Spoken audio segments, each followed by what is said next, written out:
지난 6.3 지방선거에서 국민의 기본권, 참정권이 박탈당했다. 그래서 이거에 대해서 어떤 제도적 접근으로 개선책을 마련해야 되는지에 대해서 전문가들을 모시고 오늘 세미나를 하게 됐습니다. 그래서 여러 의견이 나왔습니다만은 일단은 선거관리위원장을 상임제로 하자. 또 심지어 김상경 교수님은 선거관리위원 9명을 전부 상임화하자 이런 제안도 주셨고요.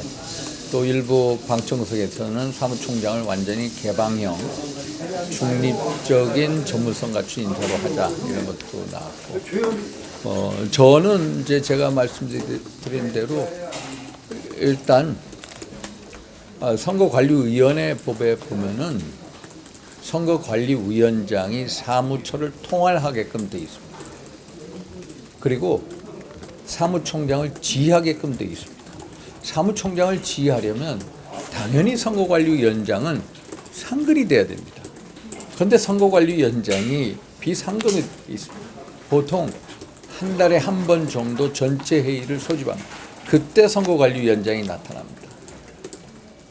어느 정도로 문제가 있냐면은 선거관리위원장, 선거관리위원들이 예를 들어서 투표 현장에 가보는 것도 선거관리위원회 직원분들이 그런 얘기를 한답니다. 아유, 위원장님, 여기 있을 필요 없습니다. 이따 끝나기 전, 한 1시간 전에 오셔서 격려해 주시고 하시면 됩니다. 그러면 선거관리위원장은 그게 따라갑니다. 왜? 결국은 사무처가 전부 다 이 행정 업무를 하고 그 꼭대기에 있는 선거관리위원장 일종의 허수아비처럼 세워놓은 격이다. 이게 가장 큰 문제점이다. 예를 들어서 본투표에 있어서 이 최소한의 50%를 결정하지 않았습니까? 그게 작년 12월 얘기입니다. 작년 12월에 사무총장의 전결로 끝났습니다. 그런데 이거에 대해서 한 달 전, 작년 11월 달에 중앙선거관리위원회 전체 회의를 노태우 위원장이 주관을 했다고 합니다. 그런데 거기서 40페이지짜리 보고서를 올렸습니다. 그 중에 한 페이지 안에 그 내용이 있습니다. 그런데 그 내용에 대해서 그냥 다 어떤 토론도 없이 그냥 넘어간 겁니다. 그리고 나서 12월 달에 사무총장이 전결했다. 그러니까 노태우 관리위원장은 보고를 못 받았다. 보고받은 적이 없다라는 겁니다. 그 40페이지 중에 한 페이지에 조금 나와 있는 거니까 이거에 대해서 대면 보고가 이루어진 것도 아니고 이거에 대해서 토론도 없었습니다. 그러다가 12월에 사무총장 전결을 했다. 그러니까 중앙선거관리위원장이 이 내부 시스템 돌아가는 거, 행정 업무에 대해서 전혀 모르고 있는 격이다. 그래서 중앙선거관리위원장을 포함해서 선거관리위원회에 대한 상임화가 절대적으로 필요하다. 이런 제안을 드리고요. 두 번째입니다. 그러면 이 선거관리위원회라는 것은 한마디로 헌법상 독립기관입니다. 지난번 헌재에서 판결이 나왔죠. 소위 말해서 선거관리위원회의 어떤 직무감찰, 감사원의 감사 대상이 아니다라고 판정이 나왔습니다. 그러면 직무감찰을 할 수가 없습니다. 내부에서 어떤 감사관을 둬서 하는 거, 이걸 어떻게 믿을 수가 있습니까? 그래서 제도적으로 할 수 있는 게 뭐냐?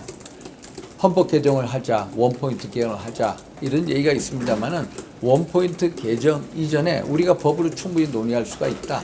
여야가 합의하면 된다. 선거관리위원회 안에 독립적인 상설 감사위원회를 설치를 하자.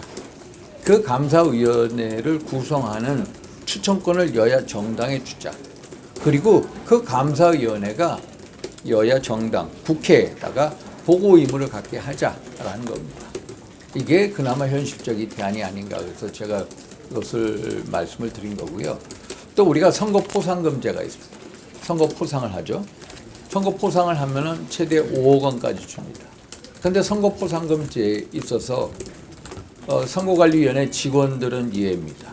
이렇게 돼서는 안 됩니다. 선거포상금제도 선거관리위원회에 근무하는 직원들까지 포함해서 포상금 5억 원, 훨씬 더 상한에 더 높이자. 상한액을 높이자. 그래서 선거관리위원회에 어떤 의심될 만한 행동이 있다면 그것을 내부자 고발을 할 수 있게끔 하는 것도 대안이 되지 않느냐. 이런 말씀을 드립니다. 세 번째입니다. 요번에 보면은 성도 1동, 성도 2동. 1번 박찬대 후보, 2번 유정보 후보의 표수가 똑같다. 박찬대 후보는 3,030표, 또 유정보 후보는 1,440표. 1동, 2동이 똑같다라는 통계, 쌍둥이 투표 얘기가 나왔습니다. 물론 제3의 후보, 이기붕 후보, 개혁신당 후보는 성도 1동에 61표, 성도 2동에 47표 얻었습니다. 그래서 이 쌍둥이 표 두 후보, 박찬대 후보, 유정보 후보의 쌍둥이 표 나온 거에 대해서 장동혁 대표께서는 5억 9천만 분의 1 정도의 확률이다. 이거에 대해서 통계학자 허명희 교수는 아니다. 이 확률이 나올 확률은 0.93%다. 거의 1%에 육박한다. 라고 이제 서로 논쟁이 붙고 있습니다만은 결국은 이걸 믿게 하는 방법은 뭐냐? 까보는 겁니다. 안 그렇습니까? 투표하는 방법은 열어보는 겁니다. 백문이 불여일견입니다. 그런데 이것을 까보려면 어떻게 됩니까? 선거 소송을 해야 됩니다. 선거 소송. 소위 말해서 당사자가 선거 소송을 하고 법원에서 이것을 결정해서 투표함을 다시 개봉하고 재검표를 해라 라는 식의 법원의 판결이 있어요. 그거 이전에 이런 국민적인 의혹이 있다면 여야 정치권 선관위가 나서서 먼저 의혹을 해소해야 된다. 그래서 여야가 소위 말해서 정당이나 개인 후보자 간의 합의하에 이런 재검표를 할 수 있는 이런 방안을 도입했으면 하는 그런 바람. 그래서 제가 생각하는 것은 요 세 가지 정도로 해서 이제 개선안을 말씀드리는 겁니다. 아까 토론회에서도 의원님들 중에 일부는 사전투표 언급하셨는데 사전투표 폐지에 대해서는 어떻게 생각하시는지?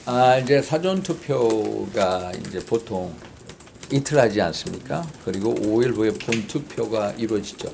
사전투표가 우리가 도입한 게 2014년부터 사전투표를 이제 도입을 했는데 사전투표제 이제 논란에 대해서 뭐 전산망 시스템에 뭐 해킹이 온다, 뭐 여러 논란, 또 예를 들어서 제주도에 가서 사전 투표를 했는데 그게 내 지역구로 오는데 우편으로 등기 우편으로 해서 옵니다. 그렇죠? 그거에 대해서 뭔가 제3의 세력이 개입될 소지도 있다.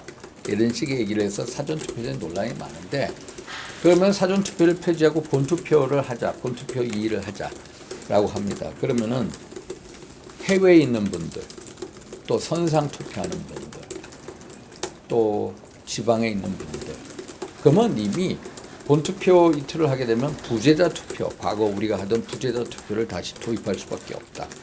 그럼 부재자 투표를 하기 위해서는 어떻게 해야 됩니까? 우리가 먼저 구청에다가 신고를 해야 됩니다. 제가 만약에 미추홀구에 삽니다. 그러면 미추홀구에서 제주도에 갑니다. 내가 본투표 날 하질 못합니다. 그러면은 어떻게 해야 됩니까? 미추홀구청에 신고를 합니다. 부재자 투표를 하겠다. 그러면은 투표 용지하고 봉투하고 전부 다 제주도에 출장 가 있을 때 제주도로 옵니다. 그럼 제주도에서 투표를 합니다. 그리고 봉투에다가 이걸 하죠. 그리고 그 다음에 그것을 이제 우편함에 넣게 됩니다. 투표소에 가서 하게 되죠. 부재자 투표소. 부재자 투표소에 가서 하면 그것을 다시 등기 우편으로 미추홀구청에 보내게 됩니다.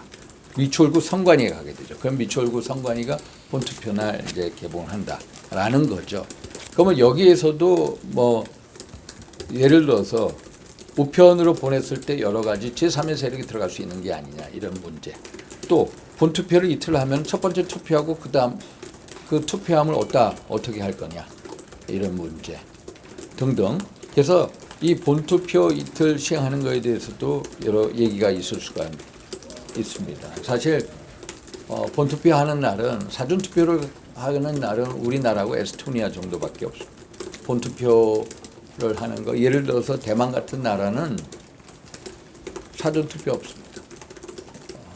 부재자 투표도 없습니다. 해외 투표도 없어. 오직 본투표 하루 그리고 수개표를 합니다. 각 나라의 사전이 따라 다른데 그래서 사전투표제 이 논란 이것도 우리가 예비조사 전문가팀을 우리가 내일 의결을 하려고 합니다. 그래서 예비조사 전문가팀을 통해서 그런 문제도 한번 짚어보려고 합니다.